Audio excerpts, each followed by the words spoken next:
सभागार में उपस्थित कविता प्रेमी व साहित्यकार मित्रों, आज मैं जब उस घड़ी की कल्पना करता हूँ जिस वक्त एक कवि ने अपने हृदय में ख्याल लाया होगा कि किताब को एक दूसरे कवि को समर्पित किया जाए, ये मात्र एक कवि का दूसरे कवि के लिए समर्पण नहीं है। ये एक कवि का आज के दौर में जब कोई किसी का नाम तक नहीं लेता, कविता के प्रति बहुत बड़ा समर्पण है। कवि कुमार कृष्ण जी की कविता की किताब गुल्लक में बाजार के पांव ऐसे समय में आई है जब राजधानी के प्रगति मैदान में कवियों का बाजार सजा हुआ है, कविता का नहीं। पुस्तक मेले में बाजारबाद की चकाचौंध में देश भर के कवि तो आसानी से मिल जाएंगे, परंतु अच्छी कविता गुमशुदा है। यदि कहीं है भी तो किताबों की ऊंची ढेरियों में घुट रही होगी। वैसे भी हमारा यह समय गूगल समय है। हमने अपने दिमाग गिरवी रखे हुए हैं और हमारी बौद्धिकता बंधक है आर्टिफिशियल इंटेलिजेंस की। ऐसे समय में किताब पर तो संकट है ही। कुमार कृष्ण कहते हैं, बहुत पक्का होता जा रहा है किताब और कवाड़ी का रिश्ता। फिर भी ये आश्वासन काफ़ी है कि कविता इधर शिवालिक पहाड़ी की तलहटी में खुलकर सांस ले रही है और खूब फल फूल रही है। कवि कुमार कृष्ण की एक कविता है, पुस्तक मेले के लिए किताब का निमंत्रण। कवि कहता है, मैं आ रही हूँ, मिलूंगी इस बार भी मेले में। जितनी बार लगेंगे मेले मैं आऊँगी उतनी ही बार।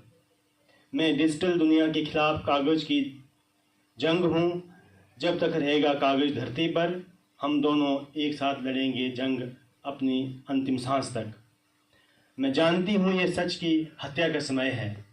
यह पशु समय न मदन कश्यप का है न उदय प्रकाश का। यह समय जयप्रकाश का है। उसे आता है पहाड़ों को ध्वस्त करना। वह जानता है किताब को धरती से गायब करने का मंत्र। मैं तलवार तो नहीं पर लोहा जरूर हूँ। तुम मुझसे सीख सकते हो तलवार बनाने का हुनर। मैं आज भी पत्थर से आग पैदा करती हूँ। कुमार कृष्ण की कविता के बीज अपनी जमीन स्वयं तलाश लेते हैं। कवि प्रकृति के बेहद करीब रहकर अपने समाज और परिवेश के चित्र बनाता है और उनमें प्रकृति के विभिन्न रंगों को मिलाकर नए रंग भरता है। कुमार कृष्ण के इस कविता संग्रह के ब्लर्ब में एक जगह मदन कश्यप कहते हैं, वरिष्ठ कवि कुमार कृष्ण की कविता के केंद्र में है प्रकृति, मनुष्य और जीवन की करुणा। प्रकृति उनके यहाँ अनेक रूपों में उपस्थित है, कहीं दृश्य के रूप में तो कहीं मौसम के रूप में।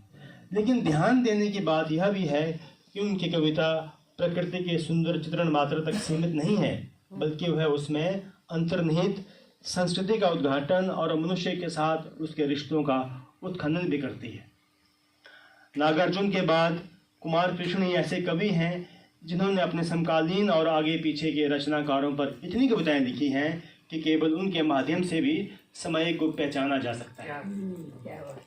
वैसे भी उनकी कविताओं में अन्य के स्तर पर समय ध्वनित होता है। मदन कश्यप स्वयं एक संवेदनशील और बड़े कवि हैं। उनकी कही बात कि कुमार जी की कविताओं में समय ध्वनित होता है का समर्थन बहुत सी कविताएं पुरजोर तरीके से करती हैं। मैं यहाँ कुल्लू और दारचा का पुल कविताओं के छोटे छोटे अंश पढ़ना चाहता हूँ। कुल्लू। मैं कुल्लू, ऊन काटती उंगलियों की धड़कन, हर शॉल में लिपटी मनुष्य की भूख, कभी ना बंद होने वाला विपाशा का क्रंदन, बिजली महादेव की अबूझ पहेली हूँ। मैं हूँ रघुनाथ की पालकी, भविष्य के उत्तर ढूंढते युवाओं का ढालपुर। एक दूसरी कविता है दारचा का पुल। इसके एक अंश देखें। जितनी बार ले जाता हूँ मैं इस ओर से लोगों को उस ओर, मैं थरथराता हूँ उतनी ही बार। कांपने लगती है मेरी फौलादी बाहें। मैं मोमो पकाते दाल चावल खिलाते दोरजे की उम्मीद हूँ। मैं निर्जन पहाड़ों में लोहे की आवाज़ हूँ। मैं फौजी कारीगरों की अंगुलियों से लिखा महाकाव्य हूँ। मुझे बर्फ की नदी पढ़ती है बार बार, वह नहीं पढ़ पाती मेरे कंधों की बेचैनी, मेरी खामोशी, मेरा खालीपन। वे दारचा के शब्दकोश को अपने आंचल में छुपाकर भागती जाती है बिना किसी शोर के। दोस्तों, जब पड़ती है हथौड़ों की मार, तब बनता है दारचा का पुल। जब पहाड़ पिघलते हैं बहुत अंदर तक, तब जन्म लेती है नदियाँ। मैं जानता हूँ बर्फ की नदी कभी नहीं बन सकती लोहा, ना मैं बन सकता हूँ नदी। हम दोनों को लड़नी है अपनी अपनी लड़ाई अंतिम सांस तक।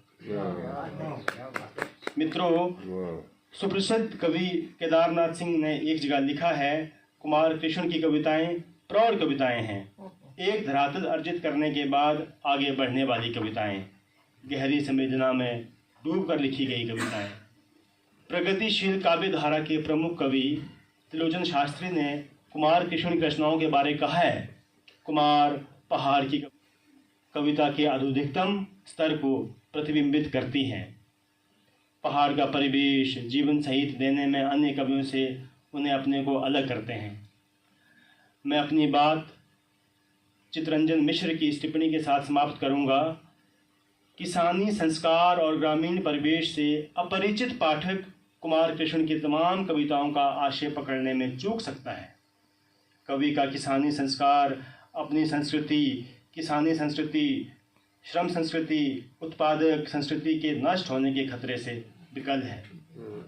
मित्रों, मेरे लिए तो ये बहुत, आज का जो दिन है ये खुशी का दिन है, क्योंकि एक ऐसे कवि ने अपनी किताब गुल्लक में बाजार के पाँव